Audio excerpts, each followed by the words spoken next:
Olá pessoal, sou eu, professor Rodolfo, estou aqui no estúdio do Tela 2, vim trazer uma dica para vocês do Enem, e o filósofo em questão vem a ser o Rousseau. Rousseau ele tem duas obras importantes, uma delas é Discurso sobre a Origem e os Fundamentos da Desigualdade entre os Homens, e a outra obra é do Contrato Social. No tocante à primeira, Rousseau ele mostra para nós um estado de natureza. Esse estado de natureza para ele é pacífico. O homem ele tem uma inclinação voltada para a comiseração, para a bondade, para a piedade, para a compaixão. Ele sofre a dor do seu semelhante.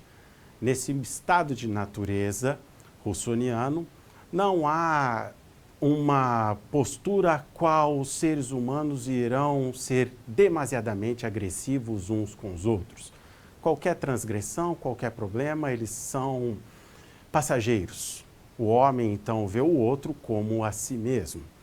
Só que para Rousseau há dois importantes momentos. Há um primeiro passo para o caminho da desigualdade. Um desses primeiros passos vem a ser quando a vida pública ganha uma estima, quando a vida pública ganha um preço, quando nós começamos a observarmos uns aos outros, quem era o mais belo, quem corria melhor, quem montava uma casa mais rapidamente. Em segundo momento, o próprio Rousseau diz no livro que ele salta multidões de séculos. E ele traz a seguinte ideia: bendito foi o dia que o homem encontrou um terreno, cercou e disse: isto é meu.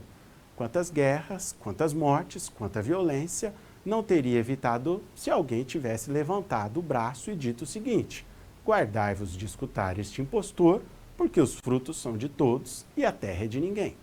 O que Rousseau mostra para nós? Rousseau mostra para nós a fundamentação, a criação da propriedade privada. Ela é legitimada, na perspectiva dele, com o uso da violência, com o uso da força. Então, em Rousseau, para você no vestibular ficar bem antenado, ele não é contra a propriedade privada. Ele não é um autor do século XIX, ele não é um pensador na esfera do socialismo. Ele é um pensador que critica como ela foi gestada, como ela foi criada. A partir daí, nós temos então o surgimento de uma sociedade civil. Após a propriedade, a história da humanidade, em vários momentos, teria sido produzido dessa forma. Sendo assim, Rousseau apresenta também em uma outra obra, um contrato social ao qual nos referimos, dois tipos de pacto. Um que ele considera autêntico, em que ele enxerga de um lado o soberano, de um lado o rei, o monarca, do outro lado os súditos. Entre essas duas esferas, nós temos um pacto, um acordo. Rousseau diz: a soberania reside no povo e, em nome dele, deve ser exercida. Então, para Rousseau, o soberano vai governar em prol das pessoas. Caso ele não atenda à demanda de seus súditos, do povo, ele deve ser destituído do cargo. Rousseau, então, coloca no século XVIII, um tempo antes da própria Revolução Francesa, a possibilidade de impeachment, a possibilidade de impedimento, a possibilidade de impedir o governante de governar, muito antes daquilo que nós experimentamos recentemente na história brasileira.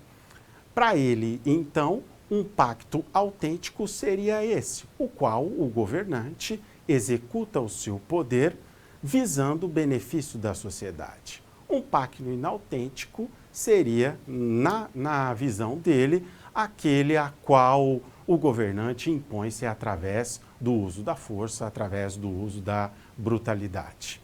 Então, esse autor, ele merece um destaque, uma atenção para nós em todas as questões que aparecerem. Esses dois elementos acabam sendo bastante perguntados. Fica a dica para vocês, pessoal. Bons estudos e boa sorte na prova.